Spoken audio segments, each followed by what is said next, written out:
Hey guys, I'm here at the Santa Barbara International Film Festival with writer, director, and star of Warren Alex Beh and producer Mark Hanna. So I couldn't help but watching this movie and thinking it was slightly autobiographical. So tell me a little bit about how you drew from your own life to make the film. Well, I mean, there's the old adage, write what you know. So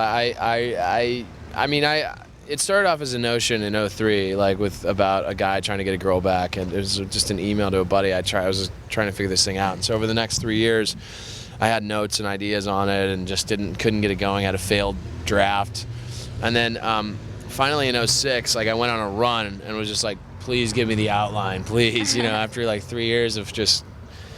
And then 2 weeks later, I came home from an audition in Chicago, and like it was raining, and it was like a perfect setting, and I started writing. I just wrote 30 pages, and then the next day I wrote 80 pages. So I wrote it in 2 days.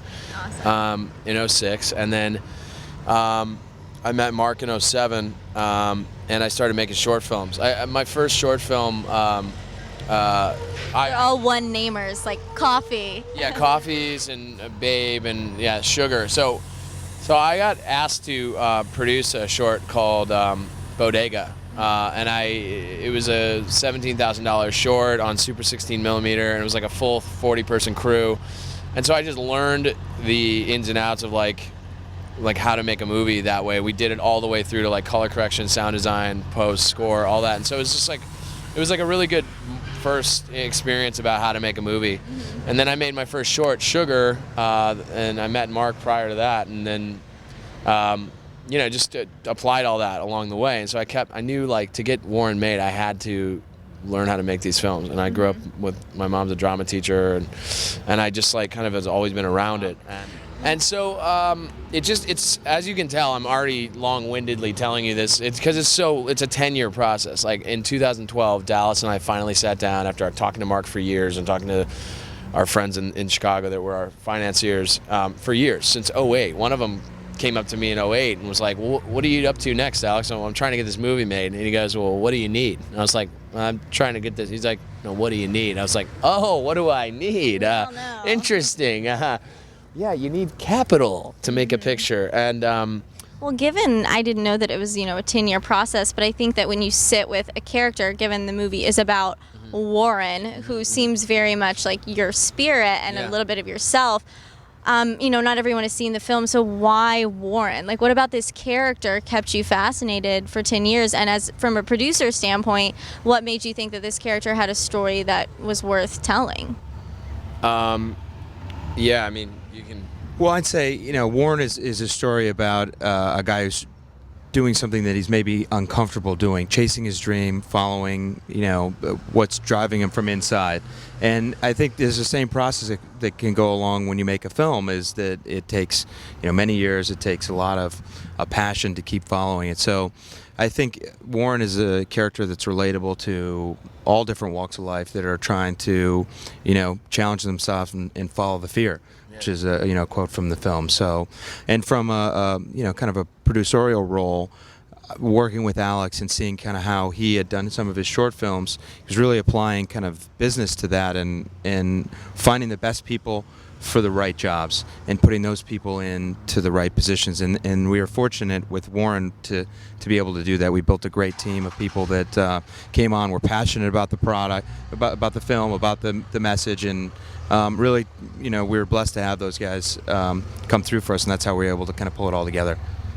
I mean, Warren has always, it was, I don't know. You get focused on something and you have to get it made. You have to do it. So like a film takes all the energy in the world to get this thing, to get a movie made. It's insane. It takes a miracle to make a great movie. It takes a miracle to make a terrible movie. I mean, it takes 47 people saying, all right, let's get involved. And at the end of the day, it's like hundreds that are involved in a movie. But it's a person, people just get involved along the way. But I guess for me, the story was worth telling. I mean, the story was about something I think that's universal, that's important to me.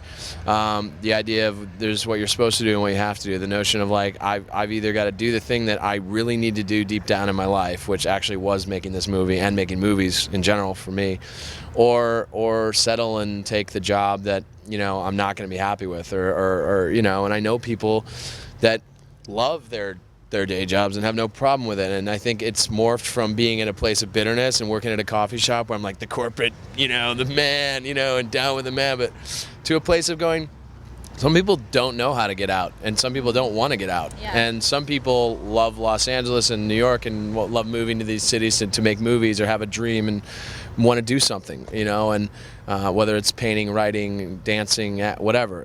And so I just, anything. I mean, making hotels. I mean, it's like we just hung out with this guy this week, great guy who set out to be an astronaut. You know what I mean? He's one of the.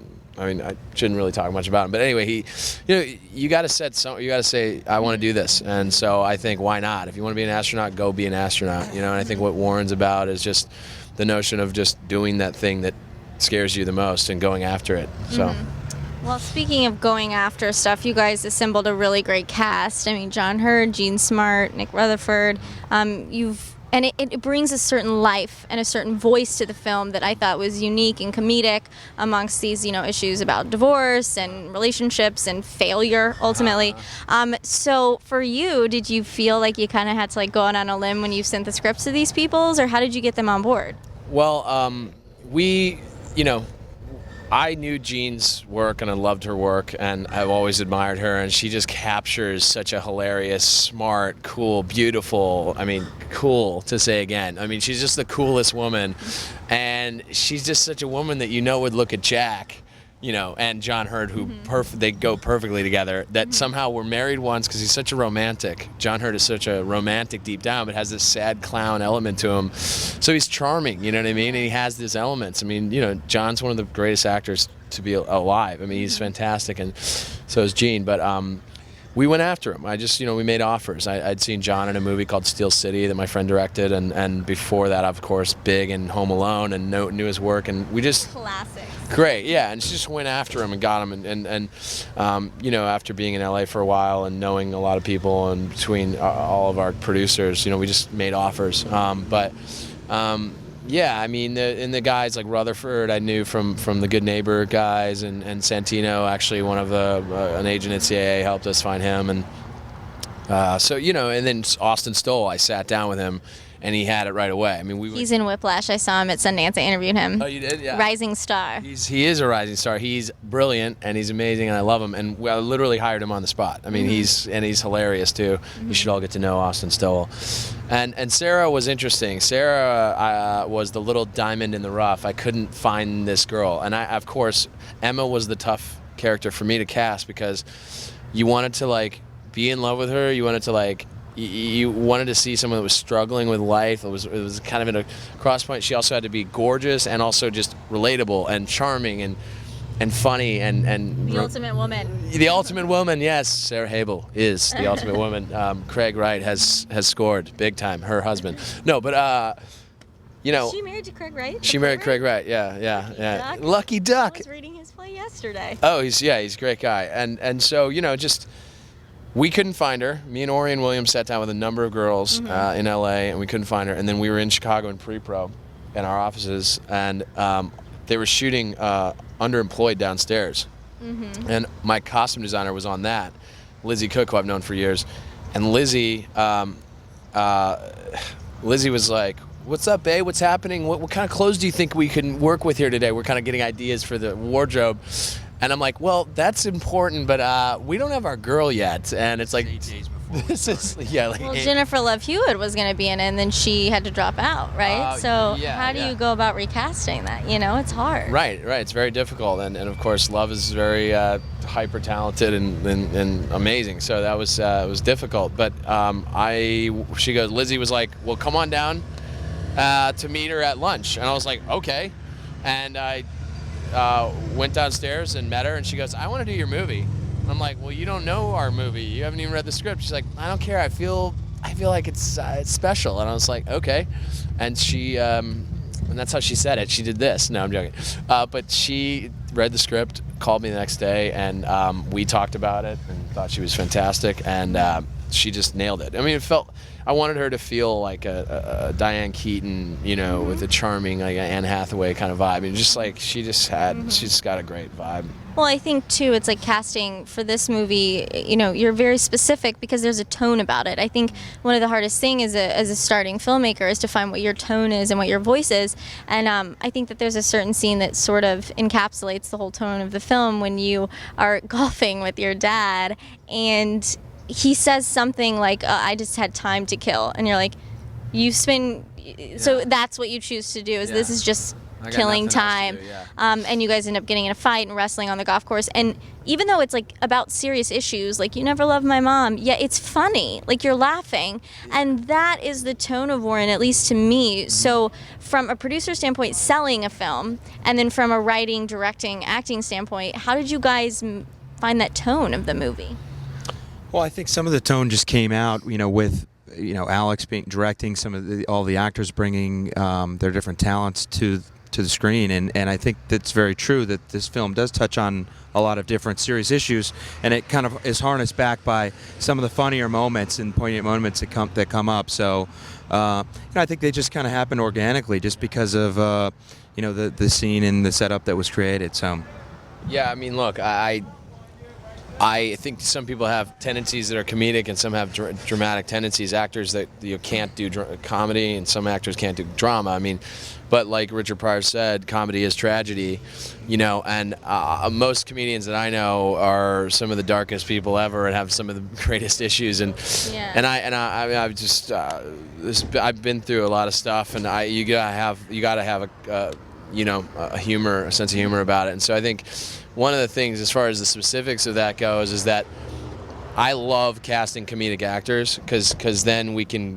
play. Then we can really, now I can work with that, and then we can get into the dark stuff. A lot of comedic actors. I mean, you can't generalize. I'm just saying, but generally, if you can do comedy, you can get some. Yeah. And so it's actually more. It's really interesting to me. Like Jim Carrey in Eternal Sunshine, who's doing a dramatic role. It's still funny. Or I mean, I grew up also on like the Blues Brothers and Caddyshack and Ferris Bueller. I mean, these are some of the funniest movies, but they're all played. I mean, they're almost, you could say that none of them go for the joke. It's just about. I thought about Little Miss Sunshine watching Warren. It kind of felt Thank like you. that. Thanks. Yeah, the tone I always wanted to have kind of a dramedy tone. I just love that tone. I just think but that's kind of how life is. It's like you shoot a scene, a golf course scene of two guys fighting on the golf course. It's the setting's ridiculous. It's idiotic. Yeah. And they're addressing issues. I mean, they're addressing major issues. And my dad and I have a funny relationship. He's very sarcastic, and his just countenance, his demeanor is funny, but was tough growing up, and my mom is a drama teacher, and so like I've said, some people that our house was kind of like Saturday Night Live sketch all the time, just constantly just making finding comedy and tragedy. And so I love that. I mean, I always wanted to do that with this, and I love that kind of style of storytelling. So I have to ask, given that this whole rise of the DIY filmmaking is kind of happening with Noah Baumbach, who's more mainstream, to like you guys who are new filmmakers, cultured, but fairly new. We're new. So what's like one piece of advice that you could give to people who are trying to sort of get a movie made, like run and gun, indie movie, DIY? Mark, do you want to answer first? Sure. Yeah, I mean, I think it's, you just gotta, first of all, have an idea, and then just kind of take it and keep going, keep pressing forward, and not take no for an answer. Constantly get the team and the right people around you, and try to do as many things as you can to fill in until you do find those right people. I mean, you can't be afraid to wear any hats. You have to keep pushing yourself into new areas, even if you don't know about it. You just have to figure it out, and it's a tough process. You just have to keep going and believe in yourself and believe in the story. So yeah, it's weird. Mark came up with a phrase called "just do it." He's the guy that created that, which is so weird. Yeah, it's very impressive. So he funded your movie. He funded it. Yeah, get deep, get neck deep, get in the trenches. This guy, we've joked about neck deep the whole time. But no, honestly, like, you got to just do it. You got to make it happen. You have to go after it, and you can't stop. And one of the people that was an investor in this movie, an executive producer, old family friend, she came to visit set. I don't know if she'll kill me for saying this, but she came to visit set, and she was trying to sneak away, and she was on the day that John and Gene. There was some John and Gene worked together for a little bit, but one of the days that John and Gene were working, and she was trying to sneak away. I was like, hey, I don't want to say her name, but I was like, hey, Donna, thank you so much for coming. And she's like, Alex, thank you for being persistent. And I was like, what? Like, you're thanking me? What are you talking about? I mean, so, it's just about being persistent and making sure you have to do it. You got to get your stuff in a row, though. You have to learn how to do the craft, and really, I say just go and make movies, make films. Okay, Yeah. I have one last question. Given that there have been some amazing films this year, and filmmakers and all these film festivals are happening, you guys are right in the middle of it. Is there a filmmaker or film this year that you really, at those times when you're, in the trenches, as you're saying, trying to get this movie made, that you're like, no, one day I'm going to be Steve McQueen? Like, was there that one person that sort of inspires you? Yeah, I mean, John Hughes is an inspiration to me, and the guy just kept making movies. He produced movies, he directed, he wrote. He caught it going. I mean, I love George Clooney, who's been just done the full gamut. For you? Just from the older films, probably Roman Polanski's one of my favorite directors, and then some of this new stuff. There's some great films here that we've seen. Yeah. The General was a great film, and so. And Little Miss Sunshine was a great one from kind of an indie standpoint that we look to. Yeah. Yeah, I mean, I'll throw in like Dead Poets and just get like fully. Yeah. Okay, well, let's make these movies. This is what's important, Yeah. So. Well, thank you guys so much. Thank you. Congratulations.